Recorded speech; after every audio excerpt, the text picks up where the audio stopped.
হরমুজের পানিতে এখন শুধু জাহাজ নয়, ভাসছে যুদ্ধের সংকেত। বিশ্বের জ্বালানি শিরা হরমুজকে ঘিরে আমেরিকার অবরোধের ঘোষণাকে সরাসরি চ্যালেঞ্জ ছুড়ে দিল শহীদ খামেনির ইরান। আমেরিকার আগ্রাসী অবস্থানের জবাবে ইরানের শীর্ষ সামরিক মহল থেকে স্পষ্ট বার্তা, ইরানের লঞ্চারগুলো প্রস্তুত, লক্ষ্যভেদে দেরি হবে না এক মুহূর্তও। একটি নির্দেশ আর সাগরেই ডুবে যাবে মার্কিন যুদ্ধজাহাজ। ওয়াশিংটন যখন চাপ বাড়াচ্ছে, তেহরান তখন দেখাচ্ছে এই খেলায় তারা শুধু অংশগ্রহণকারী নয়, বরং নিয়ম নির্ধারক। নায়াসিনামাইড ও স্যালিসাইলিক সমৃদ্ধ লিলি ফেস ওয়াশ যা ফেসের ডেড স্কিন সেল দূর করে দেয় দ্বিগুণ ফাস্টার ব্রাইটেনিং।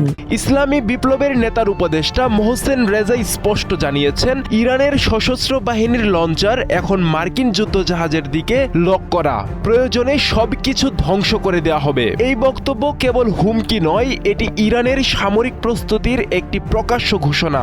মধ্যপ্রাচ্যের কৌশলগত ভারসাম্যে এটি বড় ধরনের বার্তা। আমেরিকা ইতোমধ্যে পারস্য উপসাগর ও ওমান সাগরে ইরানের ওপর নৌ অবরোধ আরোপের ঘোষণা দিয়েছে। ট্রাম্প জানিয়েছে, হরমুজ প্রণালীতে প্রবেশ বা বের হওয়া সব জাহাজের ওপর নজরদারি ও নিয়ন্ত্রণ বসানো হবে। কিন্তু প্রশ্ন হলো, এই অবরোধ আদৌ সম্ভব? কারণ বিশ্বের প্রায় 1/3 তেল পরিবহন হয় এই প্রণালীর মাধ্যমে। এখানে সামান্য উত্তেজনাও বৈশ্বিক অর্থনীতিকে কাঁপিয়ে দিতে পারে।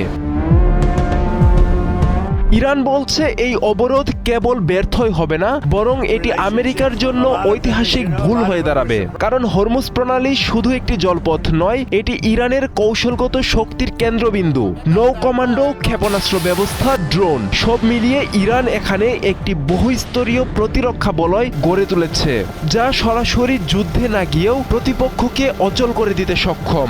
ইরানের পররাষ্ট্রমন্ত্রী আব্বাস আরাকচি সতর্ক করেছেন, আমেরিকার উস্কানিমূলক পদক্ষেপ বিপজ্জনক পরিণতি ডেকে আনতে পারে। অপরদিকে আইআরজিসি জানিয়ে দিয়েছে, হরমুজের কাছে যে কোনো সামরিক উপস্থিতি সাম্প্রতিক যুদ্ধবিরতির লঙ্ঘন হিসেবে গণ্য হবে, অর্থাৎ পরিস্থিতি এখন একদম বিস্ফোরণের দ্বারপ্রান্তে। বিশ্লেষকরা বলছেন, এটি শুধুমাত্র ইরান আমেরিকা উত্তেজনা নয়, এটি একটি বৃহত্তর ভূরাজনৈতিক খেলা। একদিকে আমেরিকা তার প্রভাব ধরে রাখতে চায়, অন্যদিকে ইরান দেখাতে চায় মধ্যপ্রাচ্যে তার সম্মতি ছাড়া কোনো শক্তি স্থায়ী প্রভাব বিস্তার করতে পারবে না।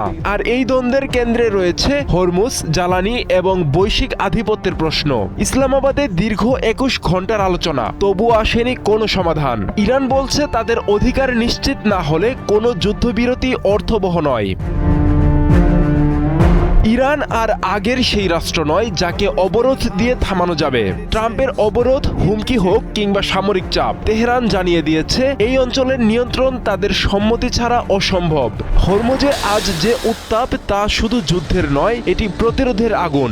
ইরান দেখিয়ে দিচ্ছে, নিষেধাজ্ঞা, অবরোধ কিংবা সামরিক চাপ কিছুই তাদের নত করতে পারবে না, বরং প্রতিটি চাপই জন্ম দিচ্ছে আরো শক্ত প্রতিরোধের। মধ্যপ্রাচ্যের এই নতুন বাস্তবতায় প্রশ্ন একটাই, আমেরিকা কি পিছিয়ে আসবে নাকি হরমুজের ঢেউয়ে ডুবে যাবে তাদের আধিপত্যের স্বপ্ন? আব্দুল্লাহ আল মারুফ, ৭১।